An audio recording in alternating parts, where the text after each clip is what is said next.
The 20th century experienced the horrors of Hitler, Stalin, and Mao, but culminated in the triumph of tolerance and individual freedom.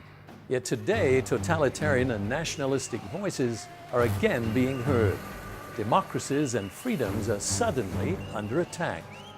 Are we about to see the return of the dictators?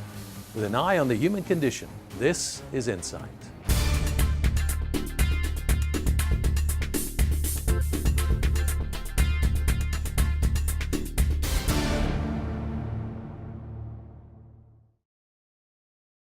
The 20th century age of the dictators is over, but that doesn't mean it can't come back in a different form. Looking at the world scene today, we can see a trend back toward dictatorship in some key nations. Russia and China are obvious examples. In an election with no other viable candidates, Vladimir Putin was voted in for a fourth term as president of Russia. Some speculate he may be angling for a lifetime role, perhaps a return to the kind of dictatorship Joseph Stalin embodied in the 20th century Soviet Union.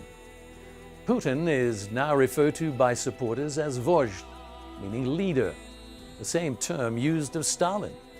According to the Christian Science Monitor, the term refers to a chieftain who stands above history, one who embodies the will of the entire nation.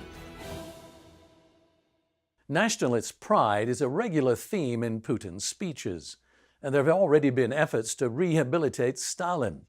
Despite his murderous record, opinion polls show he is now viewed positively by a majority of Russians. And in neighboring China, the National People's Congress voted to end term limits for the presidency. This means that beyond his second term in office, Xi Jinping may rule for life. It's a development that brings back memories of the rule of Chairman Mao Zedong, China's head of state for almost 27 years. Then there's the parallel with the prominence that was once given to the thoughts of Chairman Mao in the form of the Little Red Book that became the guide to all aspects of Chinese life. Following the vote on abandoning term limits, President Xi's thought is now being promoted. In nearby Cambodia, similar trends can be seen. In the 1970s, it was disingenuously named Democratic Kampuchea under the murderous regime of Pol Pot. When that government was overthrown, Communist Party rule gave way to socialism, and then democratic rule with a constitutional monarch was established. In 1985, former Khmer Rouge fighter Hun Sen became premier.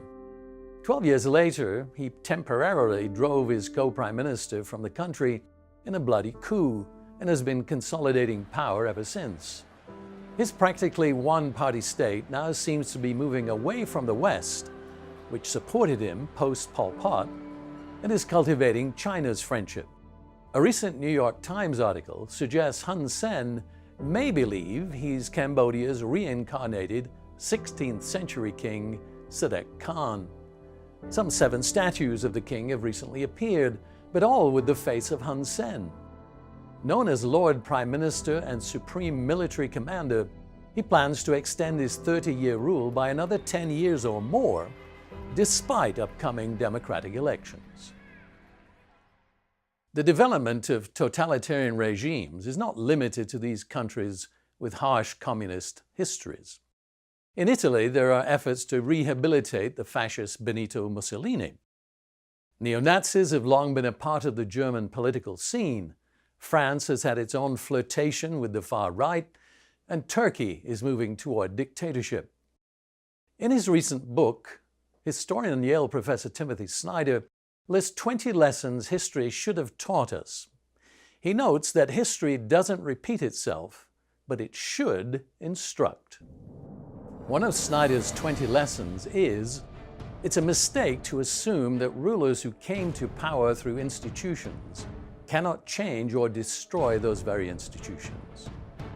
Hitler came to power through the democratic process, and within 1 year he created a one-party state. Most Germans who voted for him didn't suspect that he would soon do away with the ballot box, or that it would take defeat in a world war to get him out of power.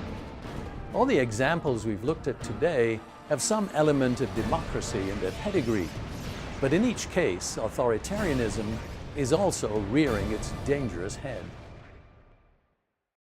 Former U.S. Secretary of State Madeleine Albright has also written about the lessons of the 20th century. She defines a fascist as someone who claims to speak for a whole nation or group, is unconcerned with the rights of others, and is willing to use whatever means are necessary, including violence, to achieve his or her goals. Albright knows well the problems that Hitler caused, having grown up as a Czech exile in World War II.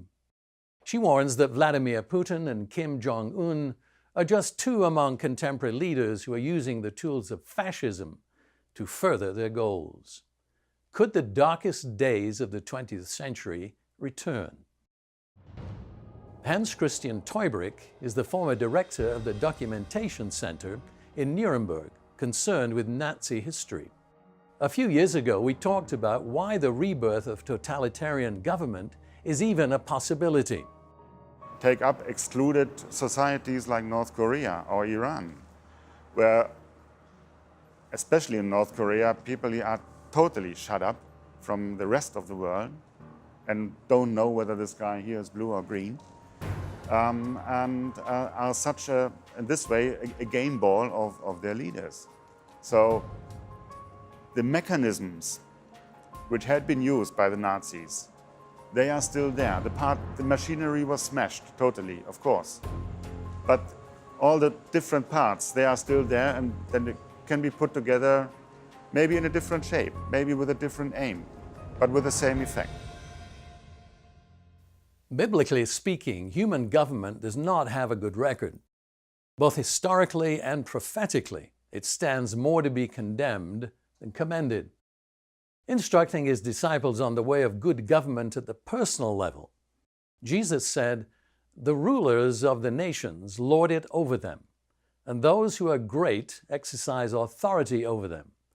Yet it shall not be so among you, but whoever desires to become great among you, let him be your servant." Servant leadership from the base up is a very different concept, where leaders truly serve their people, a nation prospers. Otherwise, it eventually fails. In the future, the ultimate totalitarian will appear one last time. According to the prophecies of the final book of the Bible, a single autocratic leader will arrive on the scene, elected by others who give their power to him for a short time. But he will be destroyed by divine intervention to prevent global destruction and to preserve humanity alive. Today's careful observers of the global political scene do not fail to see the looming problem that authoritarianism brings. The answer lies not with us, however, but with the only one able to save us. If you'd like to know more about how humanity will be preserved, search keywords global government at vision.org. For Insight, I'm David Hulme.